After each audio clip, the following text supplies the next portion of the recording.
ni Pasteur Jean Bosco Nzisabira umwongere w'ishengero rya Blood the Church.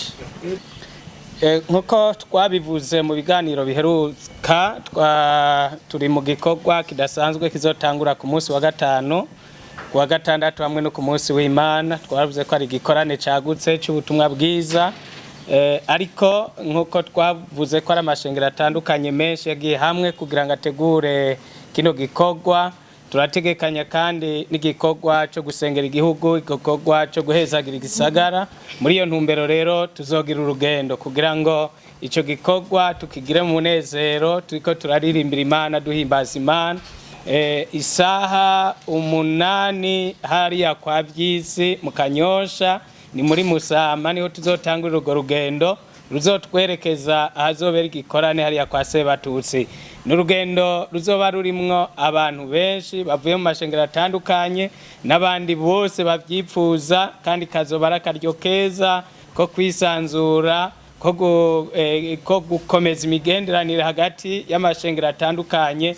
Ariyo mpamvu dutumiye abantu bose bariko bategura kuza ngo ikorane gutangurana natwe muri uyo munezero, kugira ngo nitwanashika hariya ku kibuga turonka akanya ko gusenga, kugira ngo ikibuga tuze tucinjiremo neza mu gikorane huzuye ubuntu bw'Imana. Imyiteguro nyezina nayo muri ko mubyifatamwe gute? Nkuko twabivuze, imyiteguro irabandanya. Ku munsi wa gatandatu twarahejeje amahiganwa atandukanye, haba mu vy'inkino zitandukanye, mu mupira w'amaguru hamwe n'ayandi makompetisiyo y'ugwaruka atandukanye. Ariko imigwi itegura nayo iriko yitegura igikorane, abazoba bariko barakora ibikorwa bitandukanye bariko baritegura, amanama arabandanya, eka n'ibindi bikorwa by'umuntu nyene afise urubanza biriko birabandanya kugira ngo ikorane kizegende neza.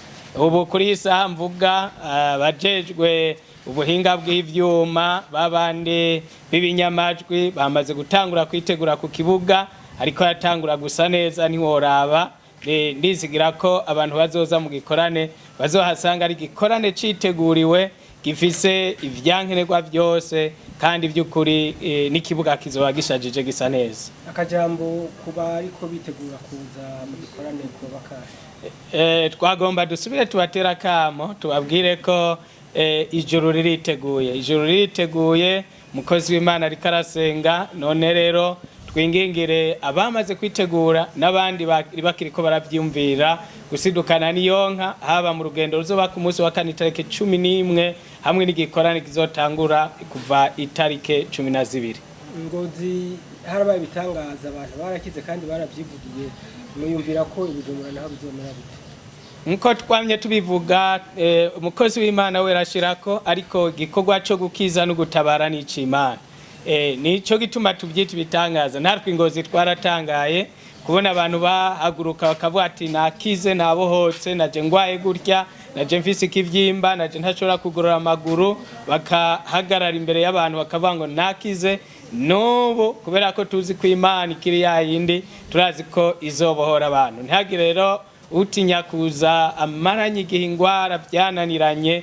Turizigira ko ibitangaza n'utwumiza bizokorekera ku kibuga, ko yaramaze kutugaragariza ko ari Imana. Ongere ko kandi tubwira bariko baratwumviriza ko abatumire bacu bari mu kayira cyane wa muririmbyi akunzwe cyane hano mu gisagara, Boni Mwaitege kuva hariya muri Tanzania, ariko kandi na yakorare nini komeza gusenga, nabo bari mu myiteguro idasanzwe kugira ngo baze batwinjize mu bwiza bw'Imana. Turabaha ikaze kandi turabakunda, turabahezagiye mu izina rya Yesu.